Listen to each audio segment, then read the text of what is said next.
Hey there, and welcome to the fifth edition of Sports Hour this semester. I'm Kevin Syracuse with Aaron Sember, our AFC analyst for the NFL. And before we get into the NFL, we'll do our Fredonia sports like usual. So the Fredonia women's volleyball team lost 3-0 to Susquehanna on Friday, but beat the University of Rochester 3-0 on Saturday. Emma Booth, Bryn Shaughnessy, and Courtney Krishniak were the weekend's top performers. The women are now 8-13 overall with the 1-4 conference record and are home this weekend to take on Cortland and Oswego. The men's soccer team tied 0-0 with Geneseo on Friday and 1-1 with Brockport Saturday. Jackson Retzer scored the lone weekend goal. The men are now 5-6-4 overall, 1-3-2 in Suniacs, and are off until Saturday when they travel to Buff State. And finally, the women's soccer team lost 2-1 to Geneseo on Friday and 3-2 to Brockport Saturday. Gabby Alston and Shania Platt scored the Blue Devil goals between the 2 days. The women are 4-7-2 overall, 1-3-2 in the Suniac, and play at St. John Fisher tomorrow night at 7. So, Aaron, not the best weekend again for our college sports teams. And, of course, you probably have all the time in the world to talk about the Bills, but, of course, they're on a bye this week, so we overtook you guys for second place in the AFC, and we didn't even have to play. What do you know about that? Well, the KC defense is horrible, but the good news is we finally have Tyreek Hill back. He just came back recently from that clavicle injury. But, we have a Thursday night game against the Broncos this week. So, obviously on a short week. And, we've lost 2 games at home. But, hopefully we could beat the Broncos because the Broncos have not been playing good as well. So, I just hope that we could beat them because at this point we're spiraling out of control. So, yeah, we'll get to the Chiefs later on in this segment. But first, we have to thank our MLB analyst, Mac Clune, with the great graphics, and Dante. Actually, I think this was Dante. Yeah, Dante did these too. So Dante will be on for the NFC next segment. So, yeah, first game here, New England and the Giants. It was close. It was close in the beginning. But then the Patriots are just the Patriots and pulled away like usual. Yep. Danny Dimes, for once, wasn't the miracle man. He actually played pretty mediocre. But Tom Brady rushing was the big deal in the Thursday night game. He rushed for 2 touchdowns, and they were both probably like 1 yard. I think they were both 1 yard QB sneaks. But like actually, 1 or 2 yards. He became the oldest player ever with 2 rushing touchdowns, which in my opinion was just crazy. Speaking of rushing, going on to this next game, Ravens beat the Bengals, as you could see, 23-17, and Lamar Jackson becomes the 3rd quarterback to rush for 150 plus yards and a touchdown. The other 2 were Colin Kaepernick, who in my opinion should be on an NFL roster. That's just me. And Mike Vick. So congrats to him. And the Ravens are getting on a bit of a hot streak too, I've noticed. Did they win last week also? I don't remember, but They're 4-2. Okay, so they're not doing too bad, and And the AFC North is very weak this year. Yeah. So far, at least. So, maybe they could even win the division, I see them going pretty far if they do. That's just my opinion. Yeah, so the Ravens are 4-2, and the Steelers and the Browns are 2-4. Steelers are obviously disappointing with Big Ben being out, and then obviously with the loss of Antonio Brown and Le'Veon Bell. So they're in a bit of a mess there. And then Mason Rudolph is out, so they had their 3rd string in last night. Devlin Duck Hodges. Yeah. So he played well, though. So the Steelers are now 2-4. The Browns, everyone thought they were going to be so good this year, double-digit wins. Yeah, all this. See, they were doing too much of this and not much of playing. That's how it's been this year for them. Baker Mayfield, I saw a stat today that he's thrown 25 interceptions since he came in the league, and this is only his 2nd year in the league. Yeah, and he has 11 this year already. Yeah, so last year, I'm not gonna lie, Baker Mayfield kind of ran my fantasy team. He helped me get a couple wins, but now he's just not playing good. Yeah. And then I want to talk a little bit about the Bengals here because they're 0-6, but I feel like they're not as bad as their record shows because they do have pieces. They need more pieces, but I think they're definitely better than 0-6. I mean, they've been in most games. They were in it with Seattle. They were in it against the Bills, and they were in it with the Ravens. So they're one of those teams that they can't catch a break. Yeah, they can't catch a break, and they're always there, but they can't get over the hump. Yeah. And Andy Dalton, it's kind of symbolic of Andy Dalton. He's always been that average quarterback, but he can never get over the hump. Yeah. And even the years when they were somewhat of a playoff team, it was always 9-10 wins, get knocked out first round if they did get in the playoffs. So I think it's just kind of symbolic of the Bengals over the last few years. Yep. But hopefully A.J. Green, they're saying he might be able to return this week. I don't know about that, but that would be good for them because their leading receiver was Auden Tate. He had 91 yards, but rushing, Joe Mixon had 8 carries, 10 yards. Mixon is on my fantasy team now currently, and he's, him and Devontae Adams have both really not shown up this season. I'm just very upset. Well, Adams is out tonight, right? Well, yeah, he's not been playing tonight. That should be a good game tonight. Packers, Lions, another NFC North game. So yeah, look out for that one, folks. So the next game, we already alluded to this before, but the Texans and the Chiefs. So you want to tell us more about that game, Aaron? Well, actually, I didn't see a lot of the game because I was, coming back up here because we just had a fall break. I went home, but, I was listening to some of it on the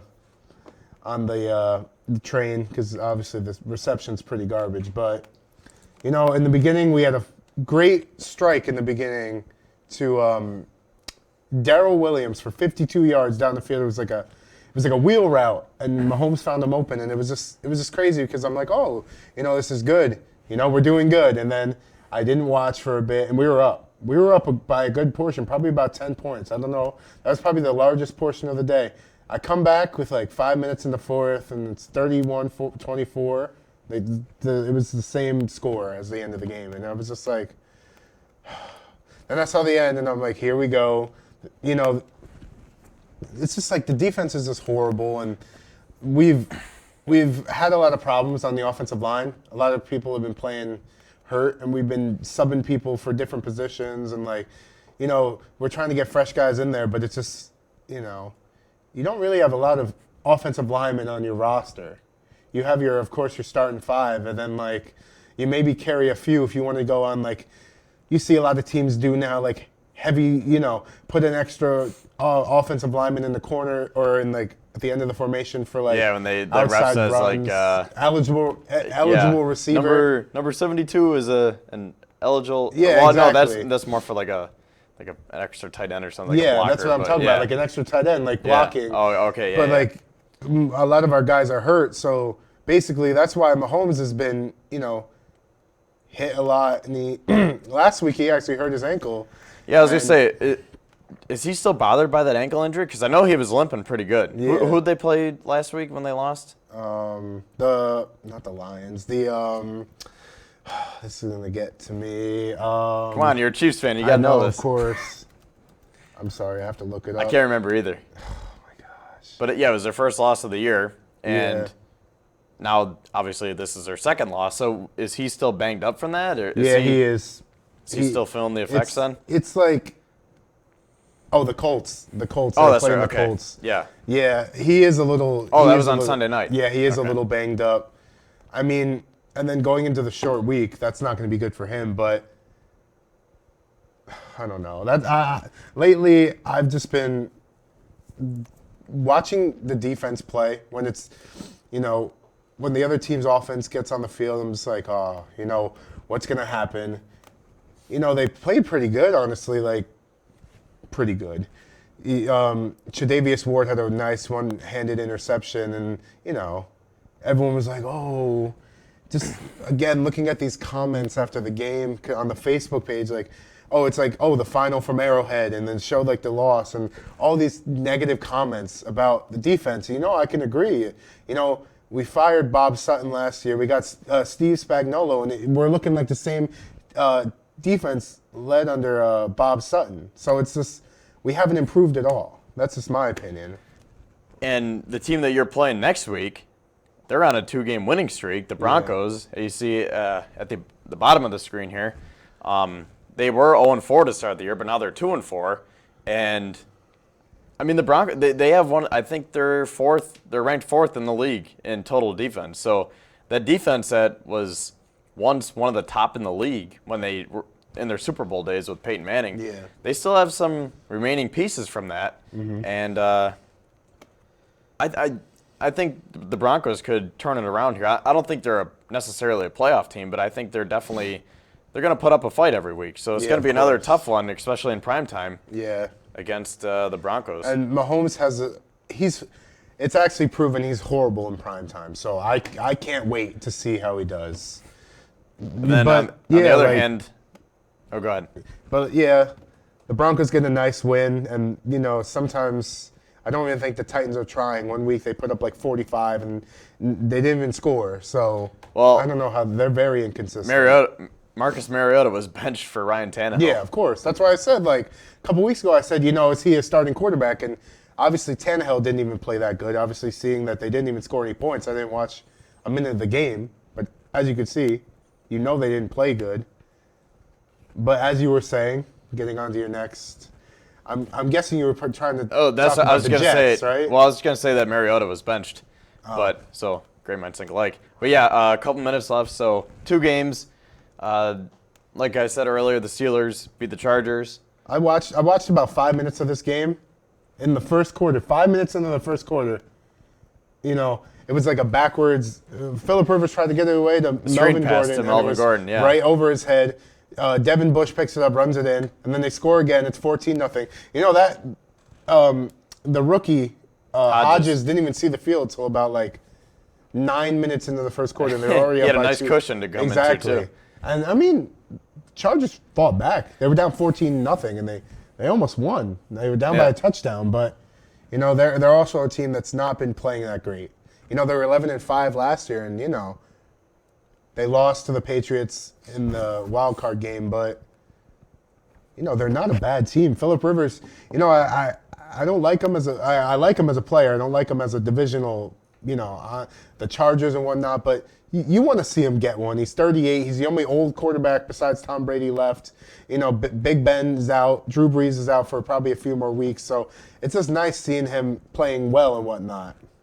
And finally, right before we wrap it up, the Jets get a nice needed win against the Cowboys. And in my opinion, Dak Prescott was running his mouth all over the field or all over before the season, give me the $40 million extension. In my opinion, you're not worth it.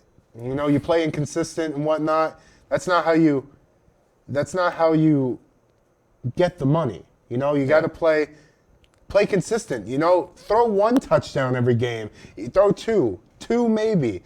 But he's putting all these turnovers and his team's not winning. So. And the Jets pick up their first win of the year as Sam Darnold returns from mono. So with that, thank you for coming on the show, Aaron. Of course. And in 2 minutes, you will see Dante as we cover the NFC. I'll be right back. Thank you for making me laugh. Hi. You think you're probably sober? Yeah. But you're thinking about taking the back roads home, just in case. If you're probably sober, then why would you do that?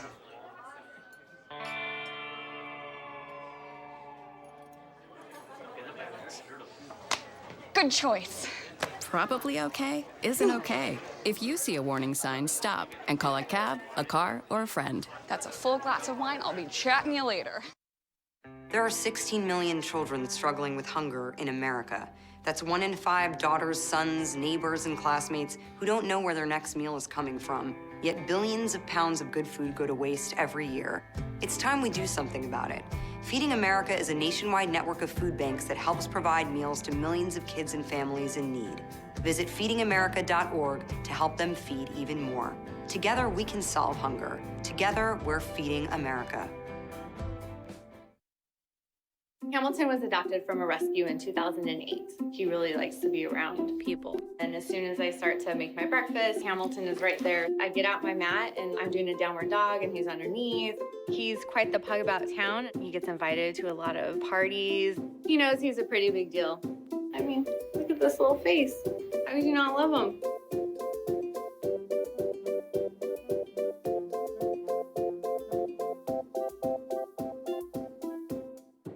It's me, Artie. Come see what I collected from the Creative Galaxy in my idea box. Transform your world. Will you help me make art? Before you throw it away, Hey, I have an idea. think outside the box. Go be amazing! Give your cardboard box another life. Recycle. We welcome Dante Lasting on the show now as we are about to cover the NFC. And the first game for us that we're about to cover was the first game yesterday, as it was in London at 9:30. And that was Carolina and Tampa Bay. Carolina and Kyle Allen won once again. And Jameis Winston threw 5 interceptions. Was not pretty. Was not pretty if you're a Bucs fan. I enjoyed it, waking up at 9:30, getting up real early, watching a football game. Every man's dream. But yeah, this Panthers defense, they really brought it to them. 6 turnovers, 5 picks and a fumble. Jameis Winston, this was not his best game, and I don't know if he makes it throughout the season. Bruce Arians came out and said today that that doesn't affect his standing as quarterback. He's still the starting quarterback, but you got to wonder, when is enough enough? I mean, we've been talking about it with the Titans, with Mariota, the Bengals with Andy Dalton, and now with Winston. Like, these are 3 quarterbacks.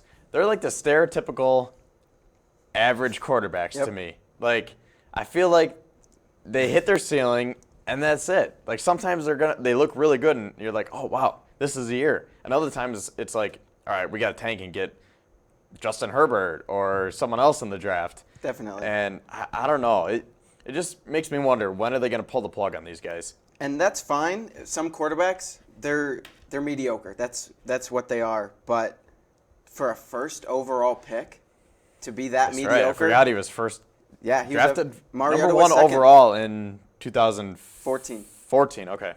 Yeah. And they just put so many resources into him that they can't, like, after this season, I don't see them extending him. I don't see them giving him a big contract. I don't know if they go with a rookie, if they go with another veteran, but after this year, I don't see them, I don't see Jameis Winston as the quarterback of this team. Yeah, it's Bruce Arians he's definitely going to have a tough decision there.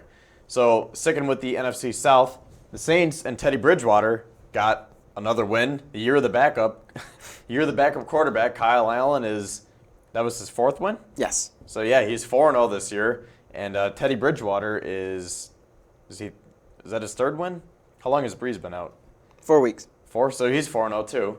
So, yeah, Bridgewater gets it done again. Yep. And it was a tough game. The Jaguars put up a fight, but the Saints they're the better team, and they were able to close it out in the end. Definitely. This was definitely a battle of the defenses. You could see that in the score, only 13-6.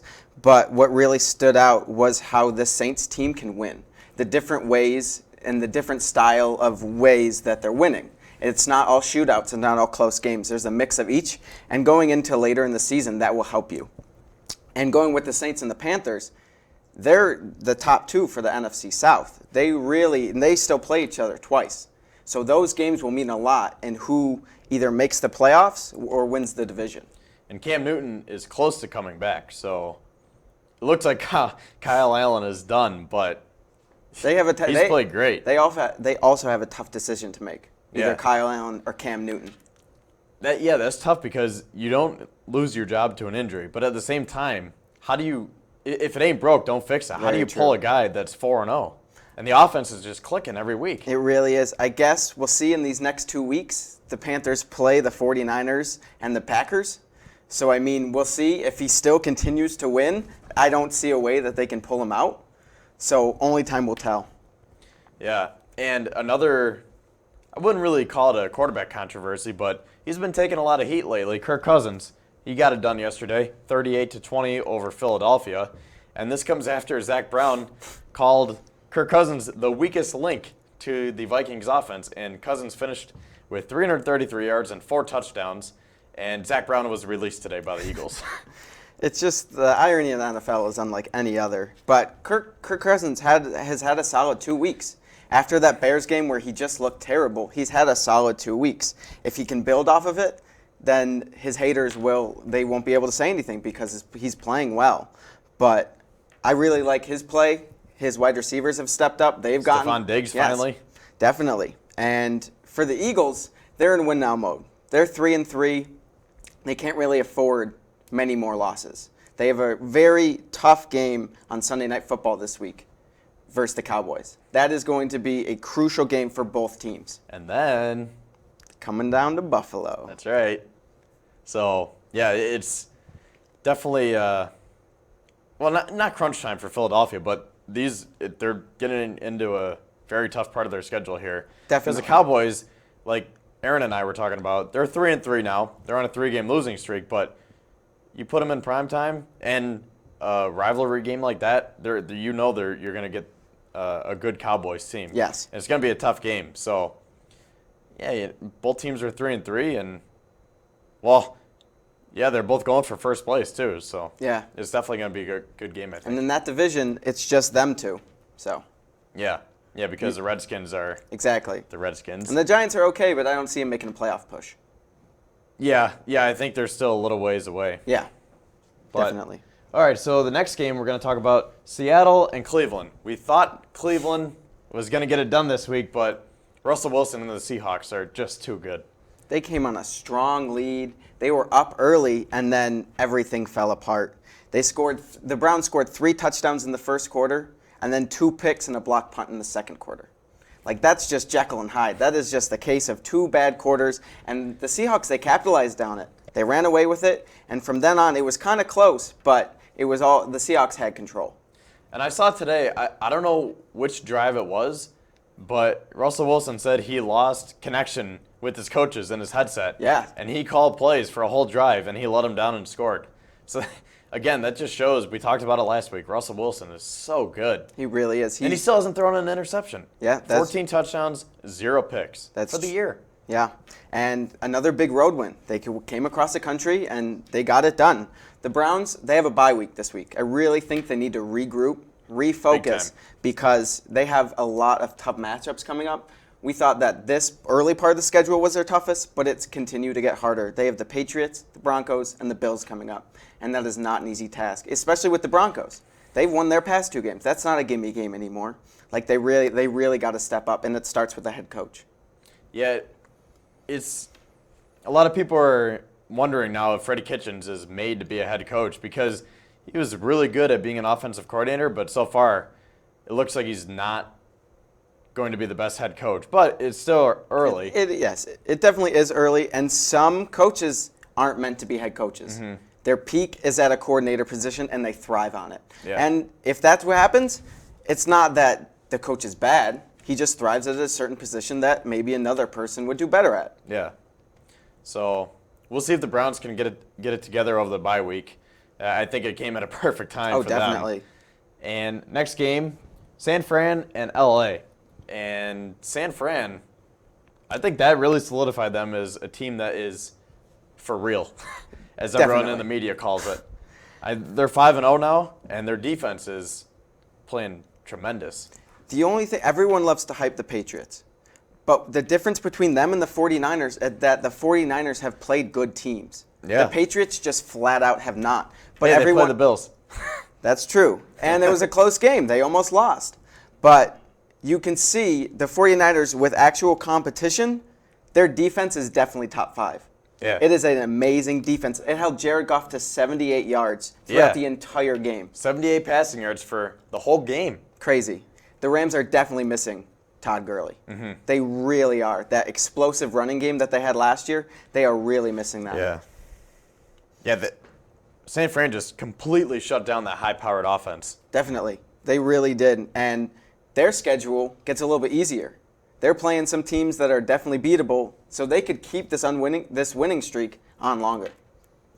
And sticking with the NFC West, the other game we have, Arizona and Atlanta. This one came down to a missed extra point by Matt Bryant, and you got to feel for guys when that happens because Definitely. Matt Bryant's one of the best kickers in history, and he's what, 43 now? Yep. And he's always money. They call him Money Matt. Yep. And he missed the extra point. He missed it pretty good, right? It wasn't close. Yeah, he missed it pretty Yeah. good. It was just, I don't know if it was nerves. I don't know if you, after that long in the NFL, maybe you still do get nerves. But yeah. Didn't he retire? Didn't the Falcons not re-sign him? And Yes. then And then they signed him back at the beginning of this year. Yeah. And I think a lot of fans They were kinda upset mad. with Yeah, it, they're upset definitely. because they all love Matt Bryant. But Yeah. They were down 27-10, though. They came all the way Yeah. back. That was in the middle of the third quarter. So they came all the way back. But as you said, Matt Bryant missed the extra point to tie the game, and that's just how it went. But Kyler Murray has got his second win now. And both games, he didn't throw an interception. So, I mean, that's pretty good. You can see that he's improving. They're winning in higher scoring games. It's not like too high, but they're higher scoring games. And the offense is kind of clicking now. They're not where they want to be, but getting 2 wins under your belt, it definitely builds confidence. yeah. Murray was 27 of 37 for 340 yards and 3 touchdowns. So he's definitely he's been improving every week. Definitely. And I saw it more last week. He's definitely more elusive on his feet. Yeah. They're letting him run more, and that's definitely helping them win games. He had 11 rushes for 32 yards. And then on the other side, Matt Ryan, 30 of 36, 356 yards and 4 touchdowns. Just, you can't really have a better stat line. Yeah. Like if he had a better team, Definitely. And I don't know where to put this team because they have talent. They're just not they're not getting wins. And their only win is the one over the Eagles, which came down to the wire. But this team should be better than what it is. Yeah. They are 1-5 now. So. Exactly. They should. After last year, and everyone thought that they were going to be so good last year, and then that fell apart because of all the injuries, people thought this was going to be the year. But it just isn't that. So when is it time that you stop blaming the players and you start blaming the coach? And I think that's where we're getting to.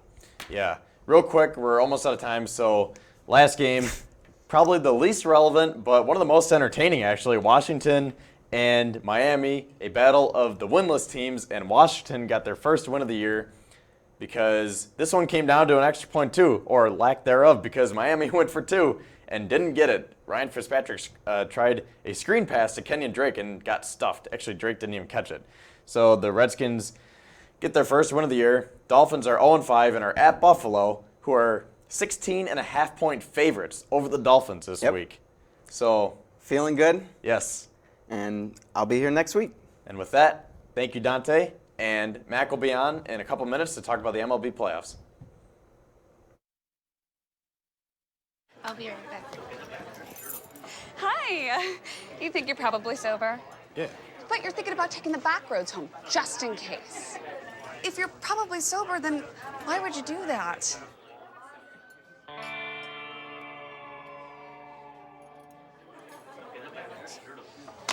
Good choice.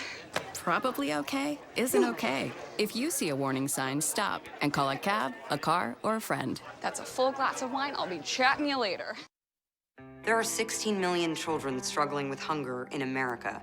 That's 1 in 5 daughters, sons, neighbors, and classmates who don't know where their next meal is coming from. Yet billions of pounds of good food go to waste every year. It's time we do something about it. Feeding America is a nationwide network of food banks that helps provide meals to millions of kids and families in need.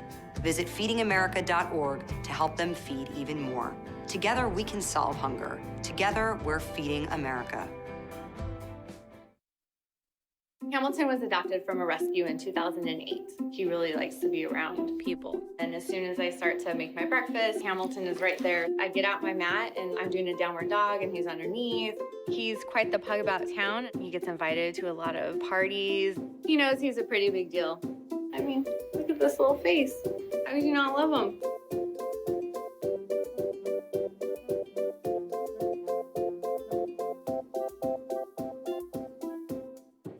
It's me, Artie. Come see what I collected from from the Creative Galaxy in my idea box. Transform your world Will you help me make art? before you throw it away. Hey, I have an idea. Think outside the box. Go be amazing! Give your cardboard box another life. Recycle. Mac Clune joins us now, and Mac, we finally have our championship series set up, as it is the Yankees, Astros, and Cardinals, Nationals. Yep. Which is pretty surprising to most people because One bracket you and I, surprising. I yes, think the other side is this- not that surprising. Yeah, I think everyone had Yankees, Astros, but I don't think anyone had. Well, I'm sure there were some people, but I know me and you had Braves and Dodgers. Yeah. So. And we'll get to the NL side, but the standing of that current series, I think, is really surprising too. So a lot of exciting stuff in the World Series this year. Yeah. I think is going to happen. Yeah. So just to recap, since last week's show, the Yankees swept the Twins, three games to nothing. The Astros were up 2-0 over the Rays, and Tampa came back. They took 2 in Tampa to tie it up, and then Houston won Game 5 in Houston. Yep. And that was really, I don't want to say surprising, because Tampa, we've been talking about them as a sneaky good team all semester, but I think you could classify it as surprising just because Houston's so good. Yeah. And Tampa, one of the smallest payrolls in the league, and they take Houston all the way to Game 5. Well, meanwhile, what ended up happening was the Yankees took all 3 games against the Twins, so they swept them. So it was interesting to see the Twins, who had the best record in the league, struggle a little bit with their lower-seeded team, who came from the wild card, beating the Athletics. So that was an interesting series for sure. The final game of that series, Game 5, the only runs the Astros scored in the entire game were in the first inning. So Tyler Glasnow got hit for 3 runs, unfortunately. So there goes the Rays. And now we have our ALCS. So Game 1, the Yankees took it 7-0. What do you think about Game 1, Kevin? I love it. Yeah. Loved it. Loved every bit of it. The Yankees completely shut up the Astros crowd by the 8th or 9th inning. Home game, they took it, yeah, totally. Yeah. I think the stadium was like half empty, and it was just dead quiet in there. I loved it. Yep, and that was mostly on the back of the Yankees' excellent performance from Tanaka, who Tanaka's such an interesting pitcher to me because I feel like in the regular season he's good. Like, he's a really solid pitcher. I wouldn't say he's their ace. I like Severino more than him. But in the postseason, he goes to completely another level. And the Astros, they didn't get a run the entire game, 7-0, shut them out. And he went 6 innings. I think he only pitched 68 pitches, but he went into the 7th inning, which is like absolutely ridiculous. Yeah, it's kind of weird because when the Yankees signed Tanaka from Japan in 2013, he was the next stud. He had these crazy good stats in Japan. And he's, like you said, he's been above average during the regular season, but nothing like his stats showed in Japan. Yep. But now, once you get him into the playoffs, he's pitching like that pitcher that they signed from Japan, the one that they intended him to be, one of the best in the league, one of the most dominant. And this is his, sorry to interrupt, this is his second amazing performance of the postseason. His first one was versus the Twins, where he put up 5 innings, 1 hit, 1 earned run, and 7 Ks, and he was, instrumental in the sweep in that series. So for him to put up another really impressive standpoint is, just absolutely phenomenal for them, especially in Game 1 against the Astros, which is a team that if you can take a home game against them, the series swings into your favor, which is huge. I saw a stat. I can't remember the exact numbers, but I think it's somewhere around 3.5 is his. Yeah, 3.50 is his regular season ERA, and the postseason is like 1.5. Nobody's been able to hit him this season. Yeah. Both the Twins and Astros. I think 1 run scored total against him in both of those games. On the other side, there's Zach Greinke, who is kind of the opposite of Tanaka if you think about it, because Tanaka really kicks into another gear during the postseason, but so far Greinke has not been that great this postseason. He's been a bit of a disappointment in October. Versus Tampa, he only went for 3 innings, gave up 3 hits, 6 runs, 3 home runs. They lost that game 10-3, and that was the swing game that started that series going towards Tampa Bay's favor. And versus the Yankees in Game 1, he had 6 innings, 7 hits, 3 runs, 2 home runs, and the final result was a loss, 7-0. So he was better than Tampa, but he definitely still needs to be better still if he wants to actually win versus the Yankees or win the World Series. Yeah, I mean, I loved it as a Yankees fan, but I'm sure you did. it was kind of surprising because you just expect every pitcher for the Astros to be dominant because they have that 3-headed monster with Verlander, Cole, and Greinke. So you just kind of brace yourselves for the worst. It's been a 2-headed monster this postseason. Yeah. So the Yankees, and that was why it was so important winning Game 1 because Cole and Verlander, Verlander last night beat the Yanks. Well, actually, he didn't get the win.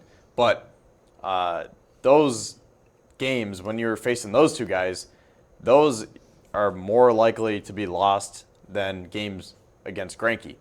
Just because Cole and Verlander have been so good this year. Yep. So that's why it's so important that the Yankees took Game 1 in Houston to kind of set the tone for the series. And now they're going back to New York, tied at 1. They lost last night in extra innings. It went 5 hours, 1 in the morning it ended, and Carlos Correa ended it on a walk-off home run. Yep. And that game, the Astros took that one 3-2. Real quick, though, going back to Game 1, I wanted to just point out a Yankee who was amazing that game, and that was Gleyber Torres. Yes, we didn't even mention him. Yeah. Thank you. Yeah, totally. 5 RBIs for Gleyber Torres. This guy is 22 years old. He's been an all-star both years he's been in the league. He's been phenomenal ever since the Yankees got him from the Cubs in that trade. But I think that after this postseason, he's been their best player, and I think he's totally on another level of superstardom now. Yeah. He was part of that Chapman trade. Yep. And then they signed Chapman anyway. Yeah, so we totally won that trade. Oh, yeah, absolutely. And Gleyber came up as a shortstop. So he's playing second base because Didi's at short. And LeMahieu is playing first now. Yep. So that just shows the crazy depth that the Yankees have. Luke Voigt's they didn't even carry him on the ALCS roster just because they're so deep. I mean, Urshela's been great at third, so you can't play the Mayhew there.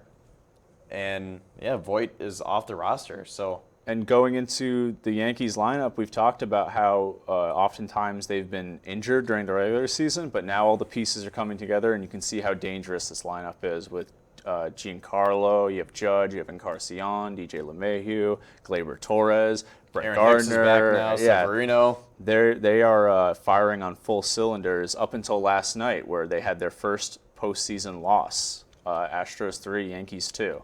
I felt before the game, Verlander said it felt like a win-or-go-home game. And even though it's a 7-game series, if you lose both of your home games, you're at such a disadvantage in the series. So Verlander came out, and he had a really solid starting. He gave up a home run to Aaron Judge, but he had 5 hits, 2 runs, and 7 strikeouts. So I thought that he was very solid, and they needed to win this game. They couldn't be going 2 down, going back to Yankee Stadium. That just wasn't going to work out. Now, did you watch the game last night? Yes. Okay, I did too, and I think the turning point of the game, and this brings up a point that I want to talk about anyways. Is the pitching change or no? Yes. Yep. Aaron Boone took out Chad Green after just 26 pitches. He was coasting. So Chad Green got put in for James Paxton, who was only in the 3rd inning of a 1-0 game. I liked that move. I saw a lot of people criticizing them taking out James Paxton. I really liked them taking out James Paxton. When they put Chad Green in, I thought it was like a really aggressive move that I thought was going to work out really well. And they have such a deep bullpen that they could keep going. But like what you were saying, I really didn't like when they took Chad Green out because I felt like he was doing so well. And it cost them too. And he's one of those guys, he can be 1 or 2 inning. He can give you 1 or 2 innings in relief. He can start. He can give you 5 innings in relief. Like, he's used to throwing a lot. Like, 26 pitches is nothing to him. Yep. And like I said, he had just struck, I can't remember who it was, but he just struck out a batter, and he was cruising along, and Boone comes out of the dugout. Yep. It's like, what are you doing? Yeah, I had no idea. And then they put in Adam Ottavino, First who then pitch, home run. immediately gave up a home run to George Springer. So that was, disastrous. I thought that was a bad decision. Yeah.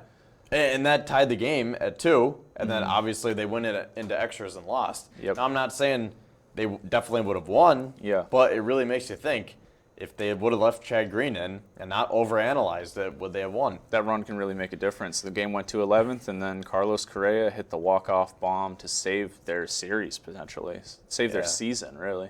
And the point I wanted to make about that is, do you think baseball has gotten too analytical? Do you think with like I think that overall in this game, they said 15 pitchers were in the game. 15 pitchers in the game. So like traditionally in baseball, you have your starter, he goes 6, goes 7, you have your middle reliever, and then you have your closer. But this game, there was 15 pitchers. I believe the Yankees went through 7 or 8. And it's the playoffs. I understand it's different. And when you're going into a must-win game like this, you want to get your guys that are in your bullpen fresh and get them out there. But in a situation like this, I think that if Boone had just stayed where he was, kept Chad Green in, I felt like they would have had a good shot at taking the series. Yeah,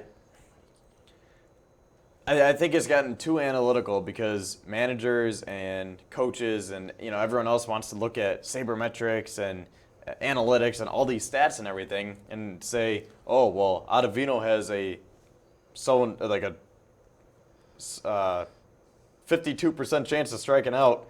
George Springer. Ottavino gave up a first pitch home run. Yeah. Is what he did. So like they just overanalyze it when in reality it's like just watch and see what Chad Green is doing, and you can see that he's cruising along and not overthink it and have to take him out. But And like I said, I like the move to take Paxton out, but we're going to be going into Game 3 for this series. This is an amazing pitching matchup. We have Severino and Garrett Cole for Game 3, so it's going to be good. First game in Yankee Stadium too. Yeah, it's at 3 o'clock though. I have class at 3:30. I wish it was at night. You got a phone for a reason, Kevin. True. So don't tell my professor. But the game that'll be played tomorrow night is the Cardinals and Nationals, which is underway right now. And like we were saying at the top of the segment, these are two teams that a lot of people didn't expect to be playing right now. Yep. The Nationals beat the Dodgers in 5 games. And same with St. Louis. Yeah, so real quick, I'm going to talk about St. Louis, who surprised the Braves, who were the second best team in the NL. They took them out. This was Kevin's original pick for the World Series, and I had them in the NLCS too. So it's surprising to see them out. And they won Game 5 in crazy fashion, where they ambushed the Braves. Mike Foltynewicz, who had a good start initially, he came out and gave up 6 runs in the first inning, and then he got taken out, and then their other pitcher gave up 4 runs. Yeah, 10 runs in the first inning for the Cardinals. Max Fried was the other pitcher who gave up. So 10 runs in the first inning, and that was a home game too. Can you imagine if you went to like the Braves Stadium to watch that and you're like excited for Game 5? And imagine if you sat in like row 10 and spent thousands of dollars on tickets. Yeah, I'm sure you'd be very happy. So, jeez. And then the Dodgers and the Nationals, which also went to 5 games, and these are both the lower-seeded teams taking it. So this was a bad loss for the Dodgers. They had the second best record in the league, the best record in the National League, and they were expected by everybody to take this series versus the wild card winner Nationals. But going into the 8th, the Dodgers were up 3-1, and Clayton Kershaw came into the game and gave up 2 home runs right away and blew it to Rendon and Juan Soto. So. And again, analytics and sabermetrics and all this stuff. Bring in, who were they going to bring in as opposed to, they had someone else warming up. Was it Joe Kelly? Kenley Jansen. Oh, no. What's his name? Kenta Maeda. Kenta Maeda, yes. Yeah. Maeda came in after Kershaw gave up the 2 home runs. And he should have been in anyway. Yes. Yeah, totally. Again, sabermetrics and all these analytics of, well, if we put Kershaw in, he's going to do this as opposed to Maeda because of the numbers and all that. Maeda comes in, I think he struck out the side. Yep, there's been a lot of that this postseason. It's unfortunate. Just people second-guessing their pitchers and paying for it. But Dave Roberts, the Dodgers announced that he will be back next year. A lot of people thought he was going to get fired, but he will be back. And speaking of pitching, though, this is a good thing, at least for the Nationals. They had 2 no-hitters almost thrown. Anibal Sanchez went 7 2/3 innings in Game 1 of no hit. He had baseball. 1 hit at the end. Only 1 walk, 5 strikeouts. He had a phenomenal game. He really flustered St. Louis's batters, who had just beaten up on the Braves 10-0 in the first inning. So it was a really impressive performance from him. And then Max Scherzer went, I believe, 6 innings of throwing no-hit baseball. Max Scherzer pitched an amazing game. I'm looking up the stats right here. Max Scherzer went 7 innings, 1 hit, no earned runs, 2 walks, and 11 strikeouts, which is like almost as good as Garrett Cole's games have been. And he was injured. He hasn't pitched. He hasn't starting pitched in the postseason yet, except for a relief outing versus the Braves. So, or not the Braves, the Dodgers. He pitched in a relief outing, and that was the only time he's been out there. So for him to come out there, start, and have such a phenomenal outing is amazing. Going into the last part of this series, we have Game 1, which has gone to the Nationals, and Game 2, which has gone to the Nationals. So they're up 2-0. They took both of the games, and they're going to be going back home. Yeah, so, and I just saw right now, they are up 2-0 in the bottom of the third. So, Washington took Game 1 2-0.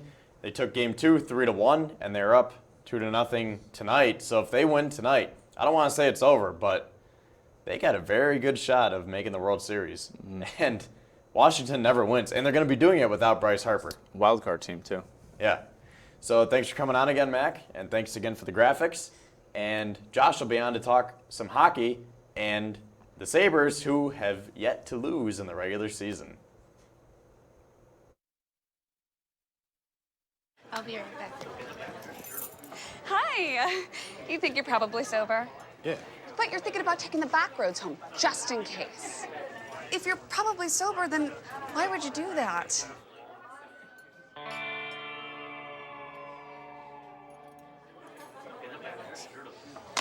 Good choice.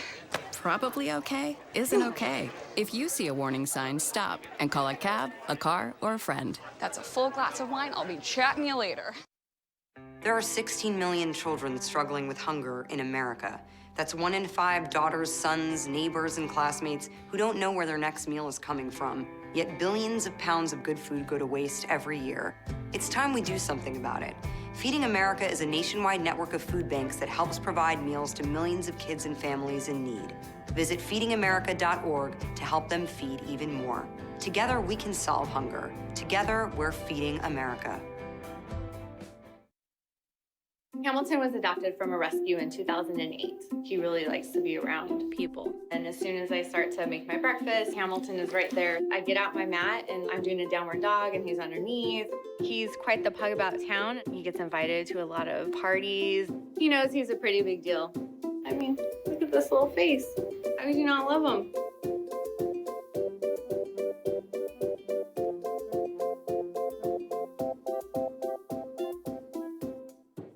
It's me, Artie. Come see what I collected from the Creative Galaxy in my idea box. Transform your world. Will you help me make art?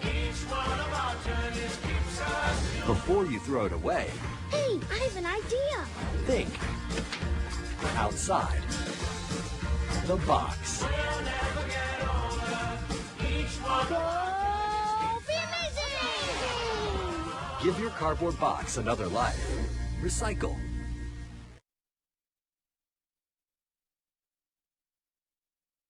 The Sabres are in first place in the NHL. Finally. It's Yes. been so long. Well, actually, it did happen last year. Right. For a little bit. For a few weeks. But And then it disappeared. now we're back. We're there. We're up there for the time being. If the Oilers lose tonight, we'll stay. But Yeah. right now it's 0-0 in the first period. So the Sabres came out this season and defeated Pittsburgh 3-1 on October 3rd to start the season. Then they beat New Jersey 7-2. And their third game, that was their only loss to Columbus, 4-3 in overtime. And then they returned home, beat Montreal 5-4 in overtime. Then they beat Florida on Friday night 3-2 in a shootout. And then today, for Kids Day on Columbus Day, 4-0 shutout over Dallas. So they are 5-0-1. Yep, that's actually Carter Hutton's first shutout as a Sabre. So congrats to him. They're, as we said, they sit atop the league with 11 points. Goals today came from Victor Olofsson. He got his 5th. Sam Reinhart got his 3rd. Jeff Skinner got his 4th. And Marcus Johansson got his 3rd. And Olofsson made NHL history today with his goal. He's the first player in NHL history to score all of his first seven goals Yeah. on the power play. And that's just the only goals he scored in his career have been on the power play, which is Jeez. insane. These guys, their power play is the best in the league. I think it went up to probably a little bit higher than 42% today, but they're at the top of the league right now, just above, I think it's Edmonton. But it's looking great for the Sabres. Next game's Wednesday against Anaheim, and they just got trounced by the Bruins today, 4-2. So I'm really excited as a Sabres fan. It's a good time to be alive. A good time to be alive as a Buffalo fan, really, with all the stuff the Bills are doing too. But with the Sabres, they've just dominated play from end to end. I mean, every period today they outshot their opponent, and it was just something to watch. It was fun. It was a fun game. So looking at the standings here, Buffalo, like we said, as of now, they're in first place with 11 points, followed by Colorado, Edmonton, Boston, and Carolina. They all have 10. Mm-hmm. So we talked about this last week. Was it really Phil Housley? Honestly, I think it was. It really seems like it now. I'm thinking some of the additions they made were... They helped, but... Yeah, they're helping. Like Johansson's got a goal, or he's got 3 goals so far, and he's got a couple assists. Guys like Colin Miller making an impact, Henry Yokiharu. They're all making impacts, but I really think it was that locker room. That locker room was just toxic for those players, I think. And I think Kruger's bringing out a lot of leadership qualities and a lot of these guys that we haven't seen leadership qualities from before. And it's going in the right direction, for sure. I mean, you can just see it in their body language. Like, Right. They actually look like they want to be out on the ice and playing. Right. And I think Ralph Kruger is probably the main reason that Ristolainen is still on the team. Right, yeah. Because he kind of came out and said that he was another Ryan O'Reilly and lost his love for the game, and everyone thought he was going to get traded, and yet here he is. So Well, I'm thinking Kruger kind of, showed him. He kind of laid out the format for him and said, "This is what we got going on here," and I think you're going to be a good part of it. Yeah, there's still speculations. At the Montreal game last week, there were over 30 NHL scouts there, all scouting Ristolainen. Some teams sent 2 scouts. So there's still lots circling around Ristolainen and what they're going to do with him. But honestly, at this point, if it ain't broke, don't fix it. Yeah. Keep him. I mean, he's doing good. The defense is doing amazing. The goalies are doing amazing. Forwards are doing amazing. It's just everything's clicking. Obviously, this isn't sustainable. I don't think they're going to remain undefeated all season, obviously.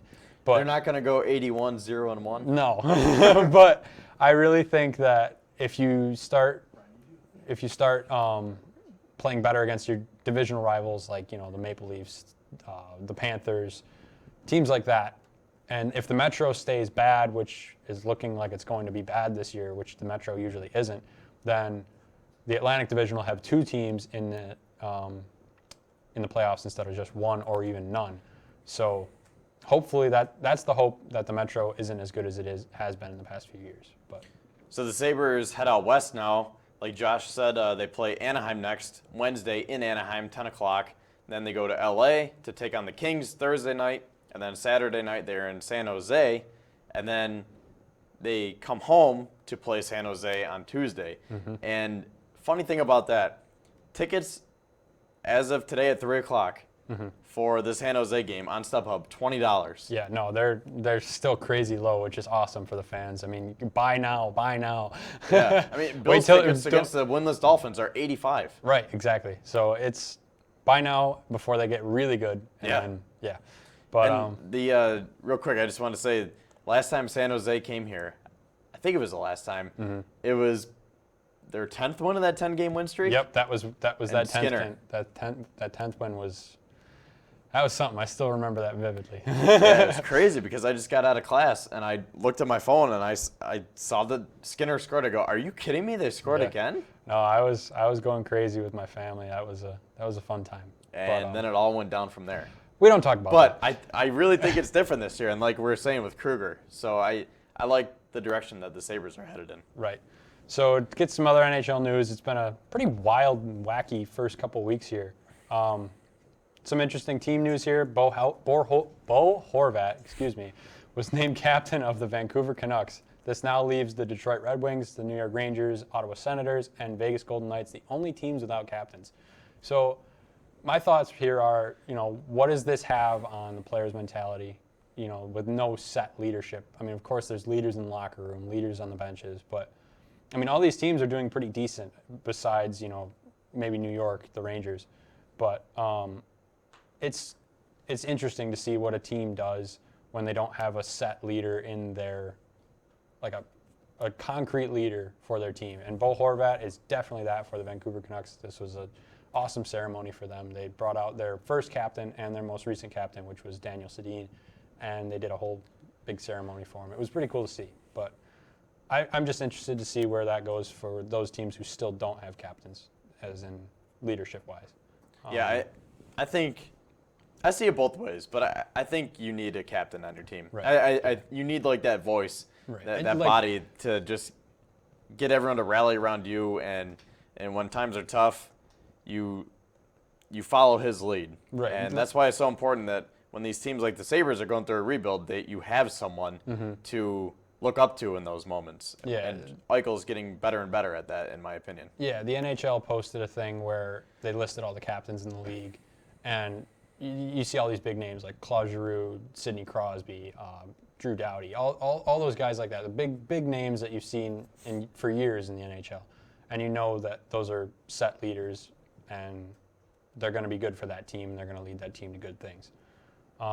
Speaking of leading teams to good things, James the Real Deal Neal seems to be making a resurgence in Edmonton, as he scored 7 goals in just 5 games, but last year that took him 63 games to accomplish that task.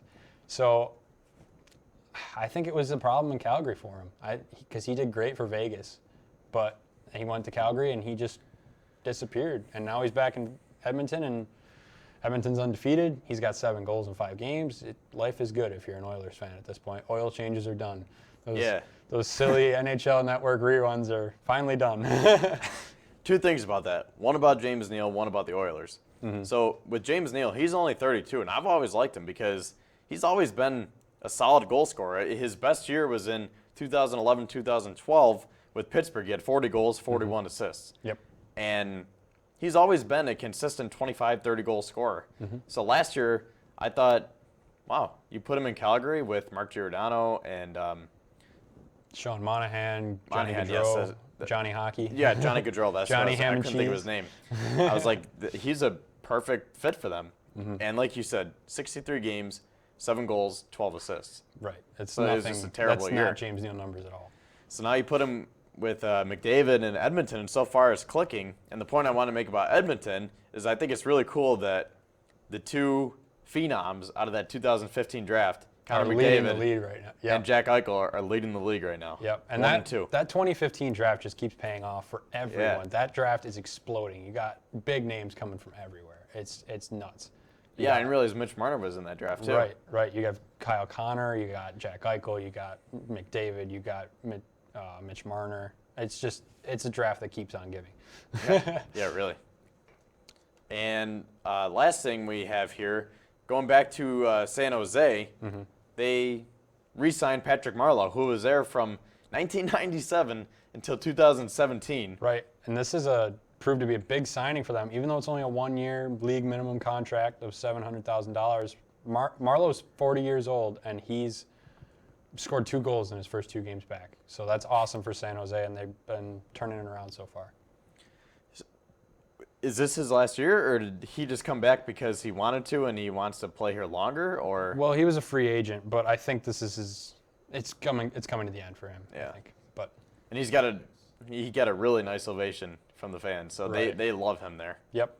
So like we said, the Sabres will be playing San Jose twice in the next week here, and hopefully they can just keep on this hot streak. So thanks for coming on, Josh, and thank you for listening. We will be back next week for our 6th episode, and we'll have more coverage for you, and it'll be really interesting then as we'll be ready for the World Series, and hopefully the Bills will be 5-1. And hopefully the Sails will be 6-0-1, or even 7. Yes, hopefully my fantasy team will be 6-1. So thanks again, and have a good evening.